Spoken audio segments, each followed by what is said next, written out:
Hello, everyone, and thank you so much for joining our new series, which we call At Home With.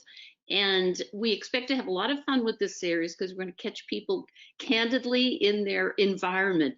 So today's guest is Barb Goose, who, when she's not serving on the board of the ad club, Barb is also the chief marketing officer at John Hancock.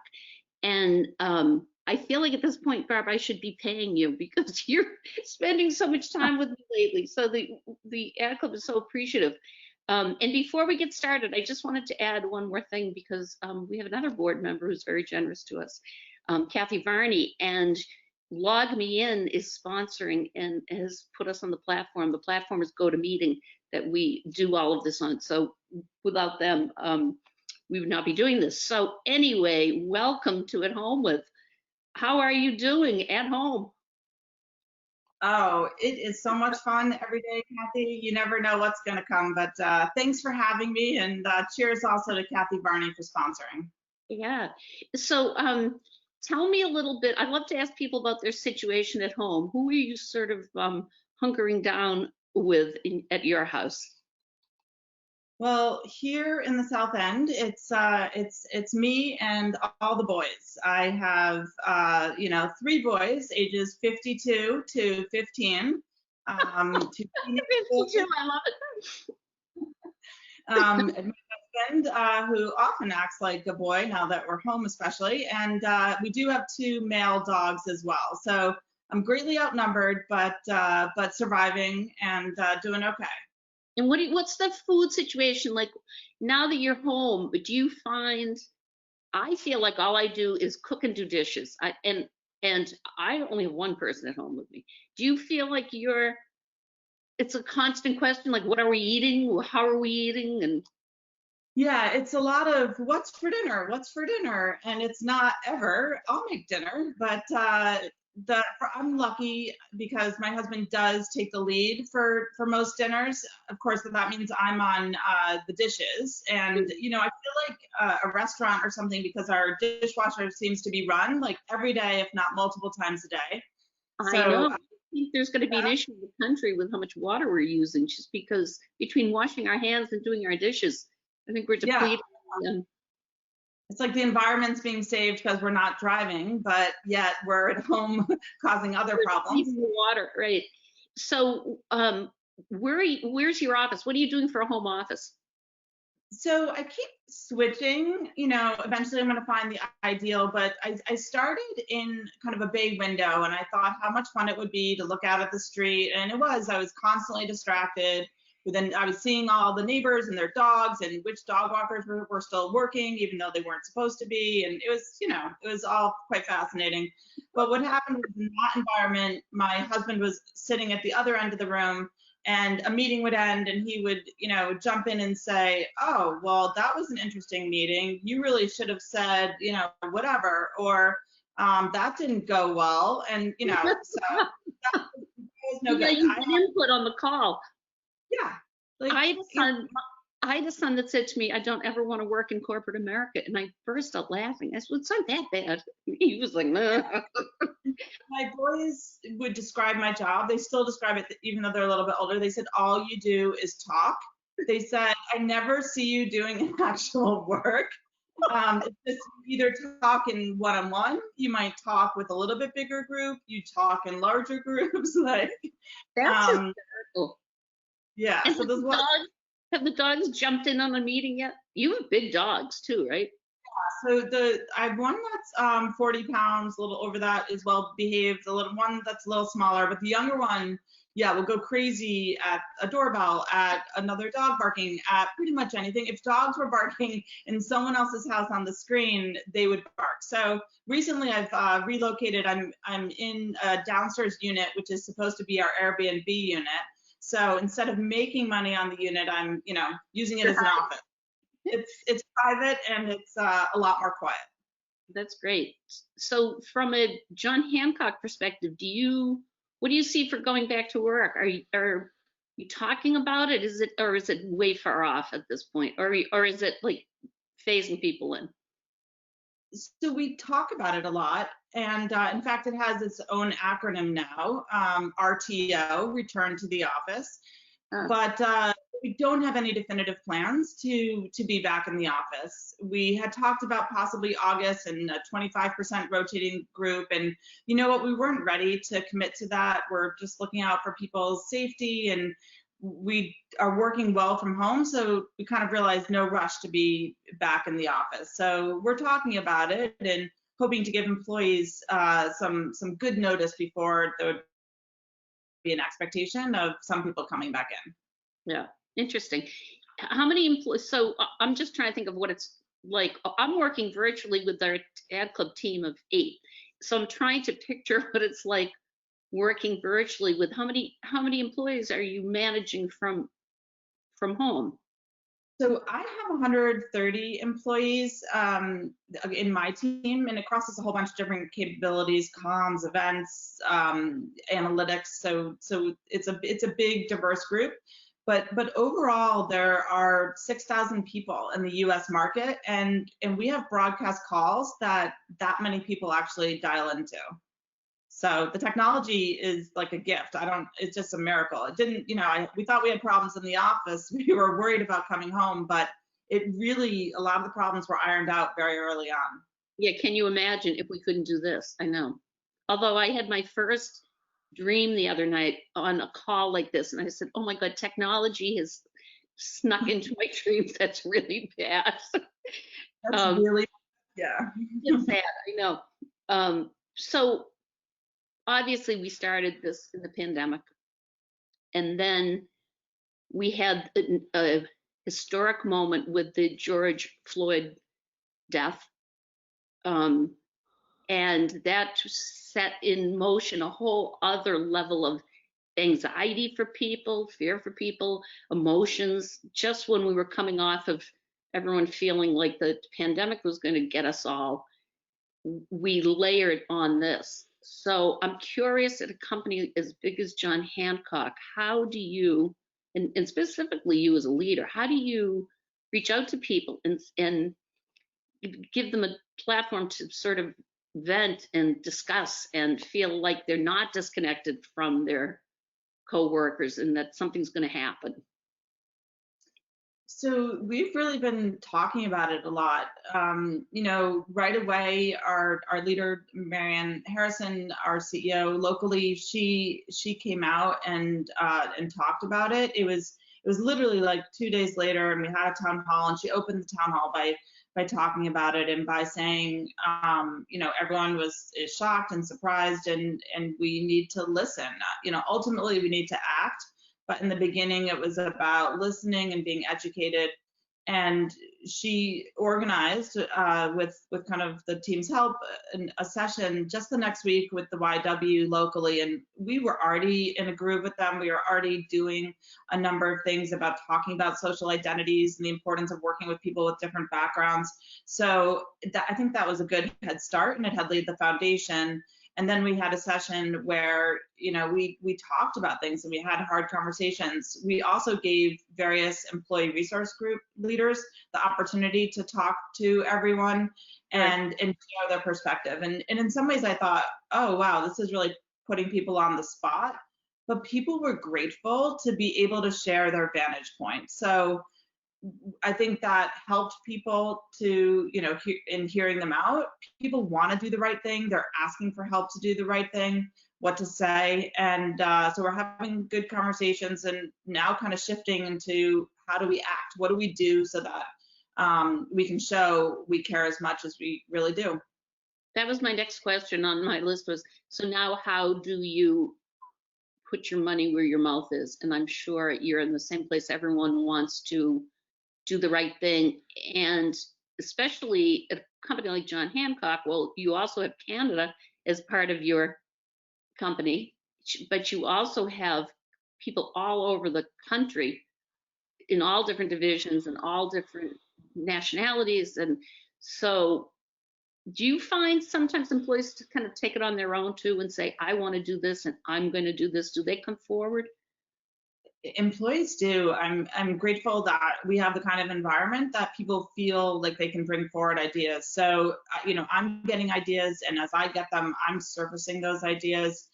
I think there's this initial instinct about, wow, we should, give money, or we should donate to the right cause, and we should participate in a meaningful way. And while I think that needs to be a component of what we do, it's just not enough. You have to your point, put your money where your mouth is and get involved and take action. We feel good about the MLK Scholars program that we have. And, for 11 years, we've been able to fund the salaries of these inner city kids that have summer jobs. And even this summer, we've been able to employ those MLK Scholars, even if they're, now working from home like the rest of us.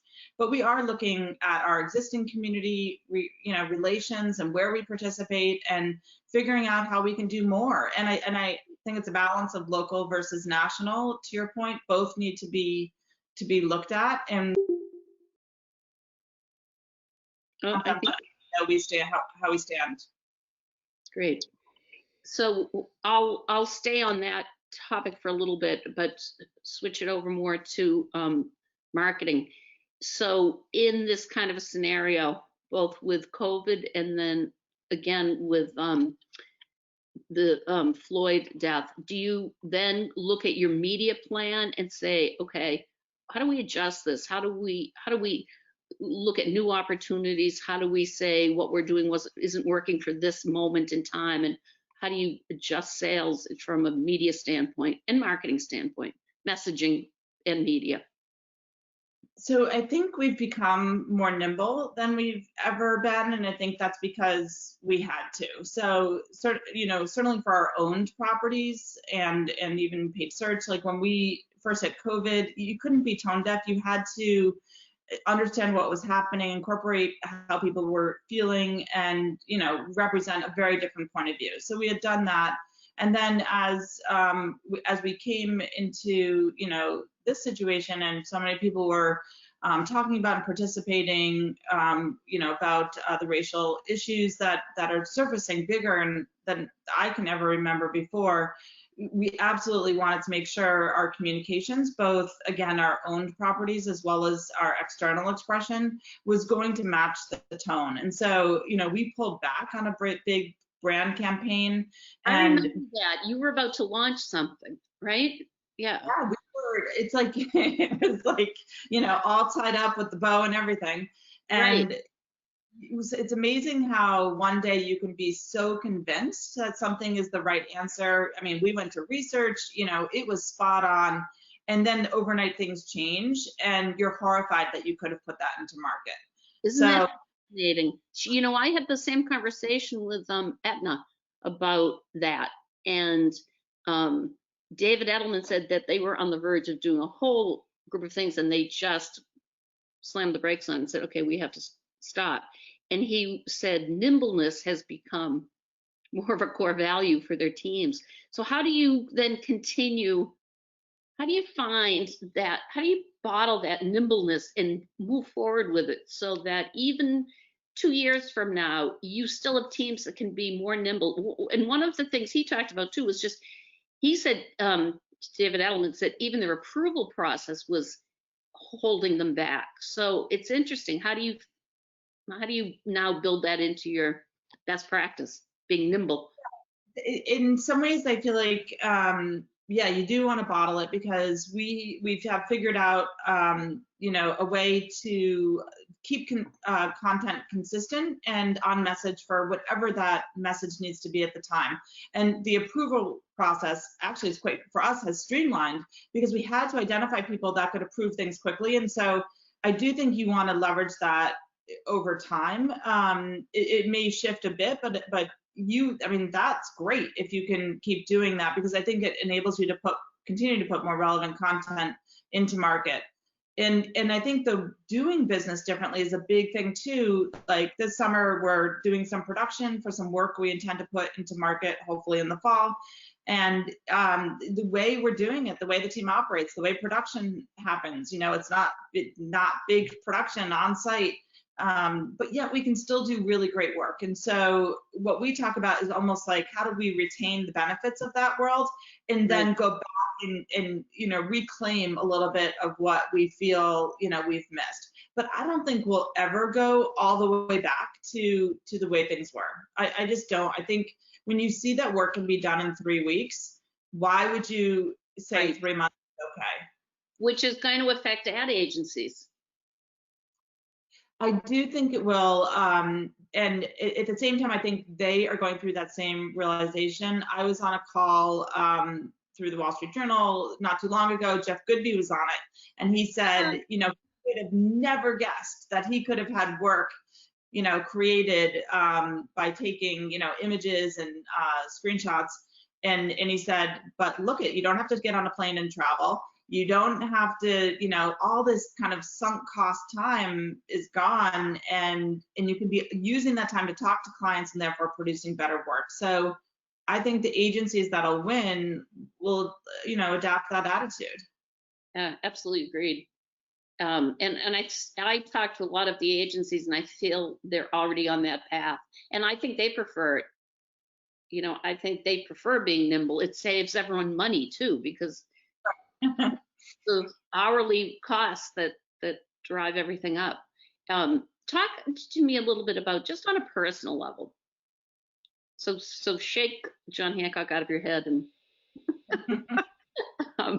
think about, how has this personally affected you in the smallest ways or the biggest ways? If you think about, first of all, no one saw this coming, so now we're in the middle of it all, and I mean everything. I mean, just from the government down to being, working out of your home. How has this affected you? So first of all, I think the dogs are going to really think something happened when we all disappear, because they're quite used to having us around the house. Not the kids. The kids not so much, but the dogs are going to worry.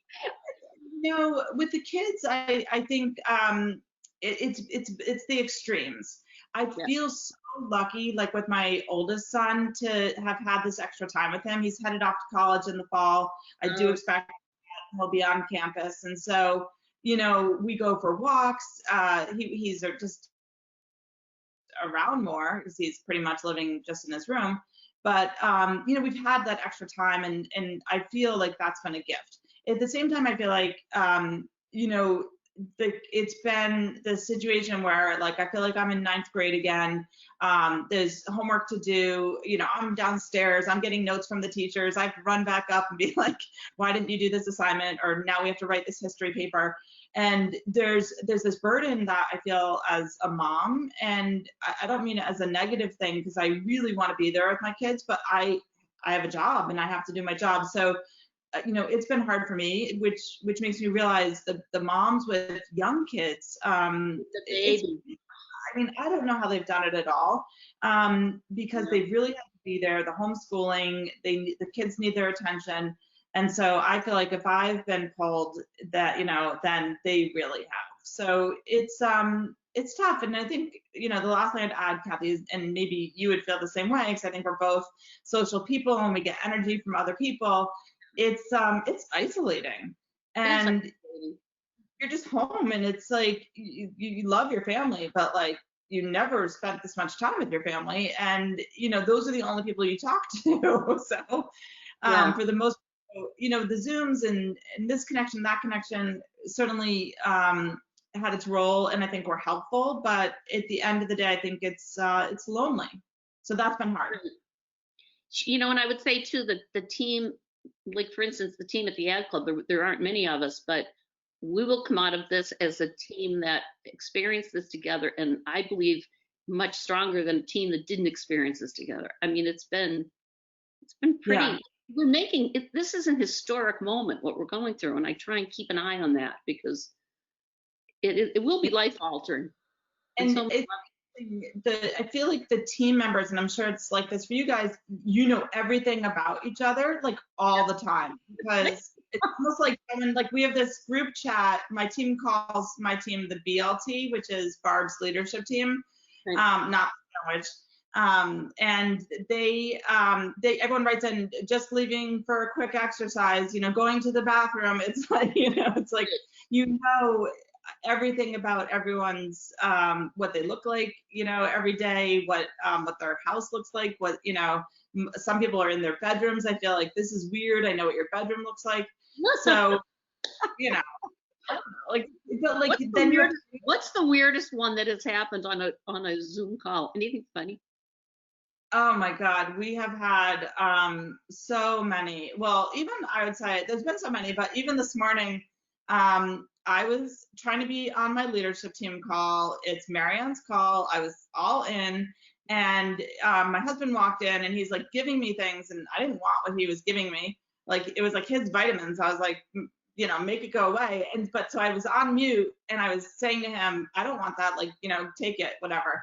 And they're like, you're on mute, Barb, you're on mute. And I'm like, oh no, I was just yelling at my husband. That's great. You say, yes, I know I'm on mute. Well, that's great. Well, this kind of conversation, so we have the women's leadership event coming up on July 9th, which is going to be so fun. First of all, thank you, Barb and John Hancock. You've been celebrating the women's leadership event now since I've been at the Ad Club, which I won't tell you how many years that is, but that we'll have lots more of this kind of conversation, because I think women especially feel like they need to hear from other women on how people are managing and how they're balancing it all. And so we look forward to that. You're going to be a big part of that. And other than that, thank you for today. And I put in a plug for the Women's Leadership Conference. I mean, I would love to. You know what? It is always the most amazing content of any conference I go to all year consistently. And so I credit you and your team for being able to do that. And I think people should have no qualms that it's going to be virtual, because it is going to feel like, absolutely a front row seat for everyone. You're that much closer to the speakers, and people can, engage. There's still going to be opportunities to ask questions. And the lineup is amazing. You do leave inspired, with new ideas. And I also feel like you have always left those events feeling like I'm not alone. Like people are going through, the journey of life, like in very similar ways. And I always pick up, tips, and it's a feel good day as well. So I encourage people to sign up. Yeah. All right. Well, thank you so much, Barb. And I will talk to you soon. Thank you for being here. I look forward to that. Thank you, Kathy. Nice to see you. All right. See you all at the Women's Leadership Forum. Thanks all. See you. Bye now.